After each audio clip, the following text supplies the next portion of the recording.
À 80 ans passés, Jean Ping, le candidat malheureux à l'élection présidentielle de 2016 au Gabon, aurait-il perdu la main?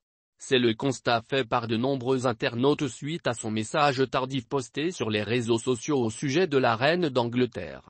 Il fut un temps où les messages de Jean Ping étaient pris avec sérieux au Gabon. Désormais, chacune de ses sorties ou presque, que ce soit à l'oral ou à l'écrit, est tournée en dérision. Celle du jour ne déroge pas à la règle.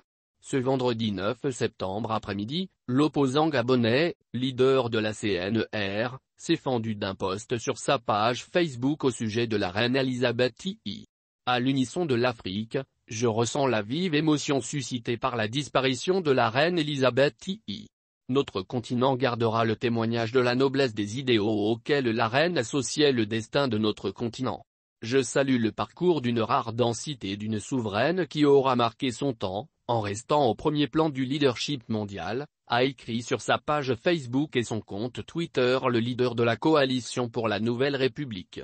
À peine publié, le message a déclenché un flot de railleries sur les réseaux sociaux. 24 heures plus tard, Ping sort de son sommeil, écrit Mathia, un port gentillet sur Facebook. Une manière de pointer du doigt le manque de réactivité de l'intéressé. En effet, l'essentiel des hommages rendus à la reine, à l'instar de celui du président Ali Bongo Ondimba, l'ont été dès hier soir. Or, ce n'est que le lendemain, ce vendredi, en milieu d'après-midi, que Ping a posté à présenter les siens. À l'heure des réseaux sociaux, il faut être réactif. Visiblement, Jean Ping n'est plus dans le coup, déplore Amandine, étudiante à l'UOB et sympathisante affichée de l'opposition. Mais ça n'est pas tout. Parmi les observations, parfois taquines, souvent moqueuses, qui accompagnent le message de Ping, beaucoup portent sur l'absence de toute mention faite à Charles II. Pour certains, les relations très amicales entre le nouveau roi d'Angleterre, et chef du Commonwealth, et le président gabonais Ali Bongo Ondimba en seraient à l'origine.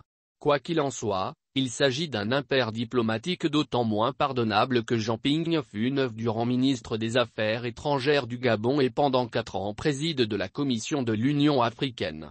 D'autres internautes, enfin, profitent de l'occasion pour rappeler à Jean Ping sa vive opposition à l'adhésion du Gabon au Commonwealth dont Elisabeth II a été, durant 70 ans, la chef.